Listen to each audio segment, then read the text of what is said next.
Assalamualaikum warahmatullahi wabarakatuh. Perkenalkan, kami dari kelompok 3 Akan mempresentasikan tentang kemiskinan dan ketimpangan. Sebelum masuk ke materi, mari kita perkenalan dulu. Aku Envina Eka Putri.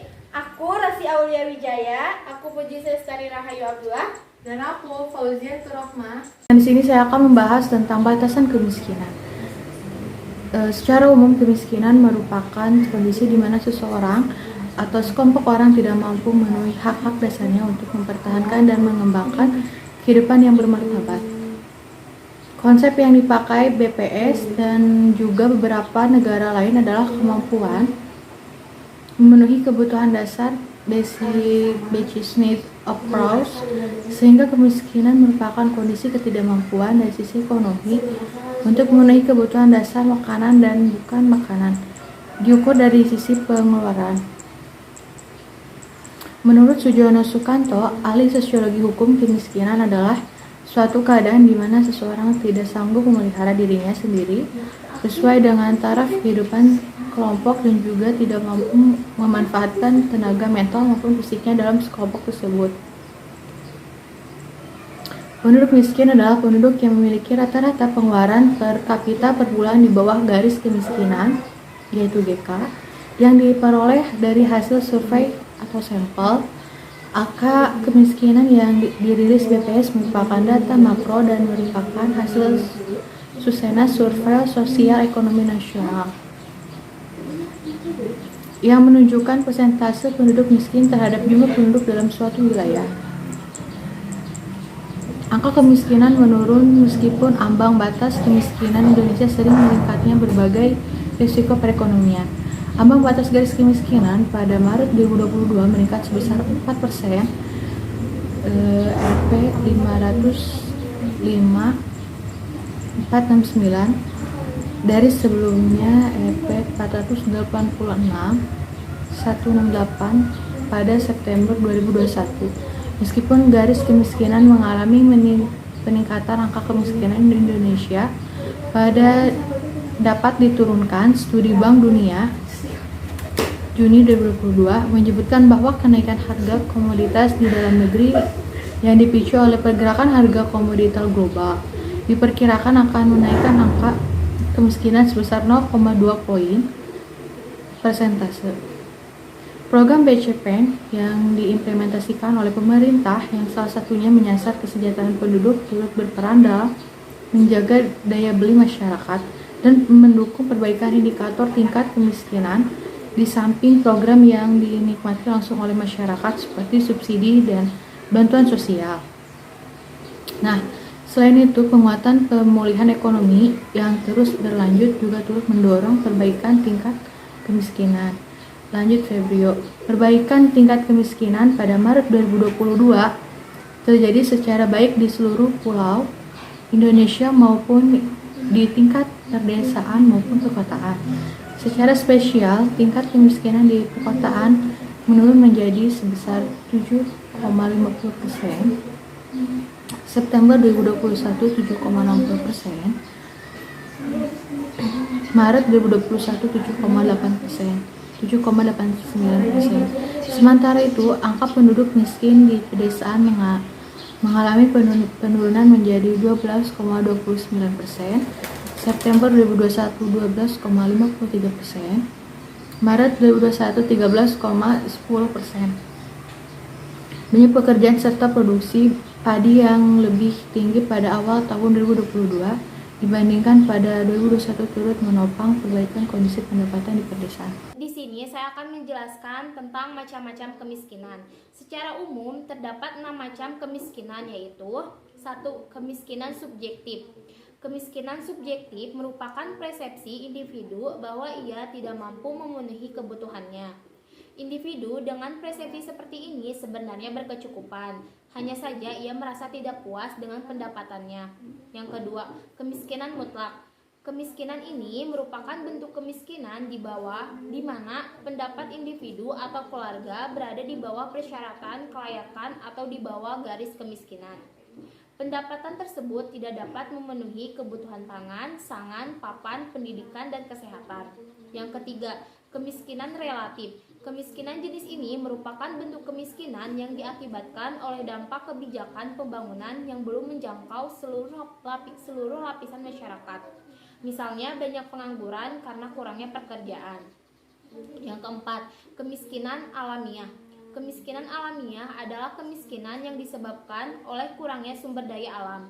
Hal ini menyebabkan turunnya produktivitas masyarakat. Yang kelima, kemiskinan kultural adalah kemiskinan yang dihasilkan dari kebiasaan dan sikap orang-orang dengan budaya santai yang tidak ingin meningkatkan taraf hidup mereka seperti masyarakat modern. Yang keenam, kemiskinan struktural. Kemiskinan ini merupakan struktur sosial tidak mampu menghubungkan masyarakat dengan sumber daya yang tersedia. Di sini saya diberikan kesempatan untuk menjelaskan tentang kriteria kemiskinan. Kementerian merupakan instansi pemerintah pusat yang salah satu tugasnya untuk menanggulangi kemiskinan. Dalam menjalankan tugas tersebut sesuai amanat Undang-Undang 1945 pasal 34 yang berbunyi, fakir miskin dan anak terlantar dipelihara oleh negara. Untuk menentukan orang itu miskin atau tidak, sebenarnya pemerintah melalui BPS, Badan Statistik, memiliki 14 kriteria kemiskinan yang dapat digunakan sebagai patokan untuk menilai seseorang itu miskin atau tidaknya, yaitu sebagai berikut. Yang pertama ada luas lantai bangunan, tempat tinggal kurang dari 8 meter kubik per orang. Yang kedua ada jenis lantai, tempat tinggal terbuat dari tanah atau kayu atau bambu murahan. Yang ketiga ada jenis dinding, tempat tinggal dari bambu, rumbia, kayu berkualitas rendah atau tembok tanpa diplester. Dan yang keempat, tidak memiliki fasilitas buang air besar atau bersama-sama dengan rumah tangga lain. Yang kelima, sumber penerangan rumah tangga tidak menggunakan listrik. Dan yang keenam, sumber air minum berasal dari sumur atau mata air tidak terlindung atau sungai atau air terjun.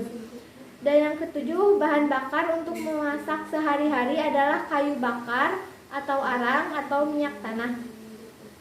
Yang kedelapan, hanya mengkonsumsi daging atau susu atau ayam dalam 1 kali seminggu.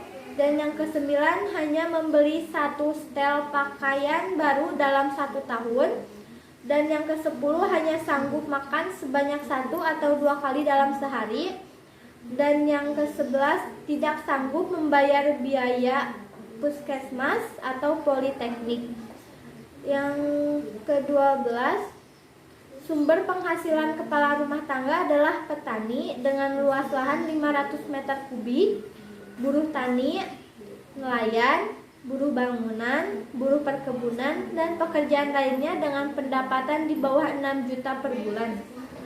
13. Pendidikan tertinggi kepala rumah tangga, tidak sekolah atau tidak tamat SD atau tamatan SD. Yang ke-14, tidak memiliki tabungan atau barang yang mudah dijual dengan minimal 500.000 seperti sepeda motor kredit atau non kredit, emas, ternak, kapal motor atau barang modal lainnya. Assalamualaikum warahmatullahi wabarakatuh. Perkenalkan, nama saya Dea Aulia Amanda akan menjelaskan tentang strategi untuk penanggulangan kemiskinan, hubungan kemiskinan, dan pendapatan nasional. Strategi untuk penanggulangan kemiskinan dikemukakan oleh Bank Dunia bahwa setiap dekade strategi pengentasan kemiskinan mengalami perkembangan mulai dari penciptaan lapangan kerja, peningkatan pendapatan, pengembangan kesehatan dan pendidikan, perlindungan sampai perbedayaan kaum miskin. Strategi memerangi kemiskinan yang dikemukakan oleh Gunnar Adler Carlson yang dikutip Andre Bayo ala 1981 meliputi 1. Strategi dalam jangka pendek, 2. Strategi dalam jangka panjang. Hubungan kemiskinan dan pendapatan nasional. 1. Kemiskinan Halbausut, kemiskinan yang dikaitkan dengan perkiraan tingkat pendapatan dan kebutuhan yang hanya dibatasi pada kebutuhan pokok atau kebutuhan dasar. Minuman yang dikemukakan oleh seseorang yang hidup secara layak. 2.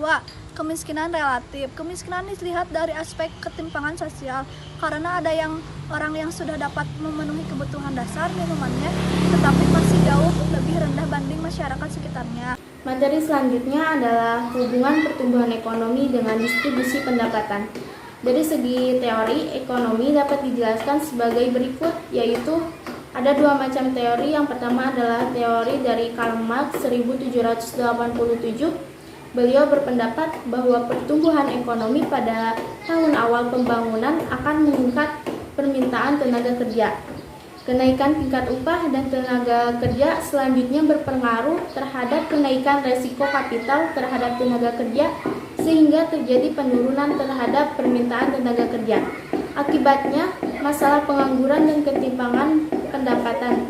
Singkatnya, pertumbuhan ekonomi cenderung mengurangi masalah kemiskinan dan ketimpangan distribusi pendapatan hanya pada tahap awal pembangunan. Kemudian pada tahap selanjutnya akan sebaliknya menurut Ma'mun 2010 ayat 33 sampai 34.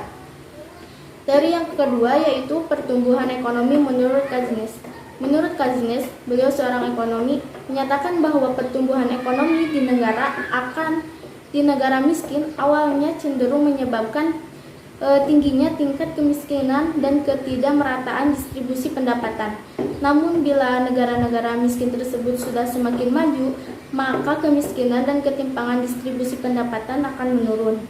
Dari beberapa materi yang sudah dijelaskan dapat disimpulkan, secara umum kemiskinan merupakan kondisi di mana seseorang atau sekelompok orang tidak mampu memenuhi hak-hak dasarnya untuk mempertahankan dan mengembangkan kehidupan yang bermartabat. Angka kemiskinan menurun meskipun ambang batas kemiskinan Indonesia sering meningkatnya berbagai resiko perekonomian. Ambang batas garis kemiskinan pada Maret 2022 meningkat sebesar 4,0% atau 505.469 rupiah dari sebelumnya 486.168 rupiah pada September 2021. Meskipun garis kemiskinan mengalami peningkatan angka, kemiskinan Indonesia dapat diturunkan. Studi Bank Dunia pada Juni 2022 menyebutkan bahwa kenaikan harga komoditas di dalam negeri yang dipicu oleh pergerakan harga komoditas global diperkirakan akan menaikkan angka kemiskinan sebesar 0,2 poin persentase. Terus ada beberapa macam kemiskinan, yaitu yang pertama adalah kemiskinan subjektif, kemiskinan mutlak, kemiskinan relatif, kemiskinan alamiah, kemiskinan kultural, kemiskinan struktural. Untuk menentukan orang itu miskin atau tidak, sebenarnya pemerintah melalui BPJS atau Badan Statistik memiliki 14 kriteria kemiskinan yang dapat digunakan sebagai patokan untuk menilai orang itu miskin atau tidak. Nah, ada beberapa strategi. Yang pertama adalah strategi penanggulangan kemiskinan, yaitu ada dua macam. Yang pertama adalah kemiskinan dalam jangka pendek dan yang kedua adalah kemiskinan dalam jangka panjang. Hubungan kemiskinan dan pendapatan nasional ada dua macam. Kemiskinan yang pertama adalah kemiskinan absolut dan yang kedua adalah kemiskinan relatif. Hubungan pertumbuhan ekonomi dengan distribusi pendapatan yang kami ketahui ada dua, yaitu yang pertama adalah tadi teori Karl Marx 1787 dan pertumbuhan ekonomi Kazines.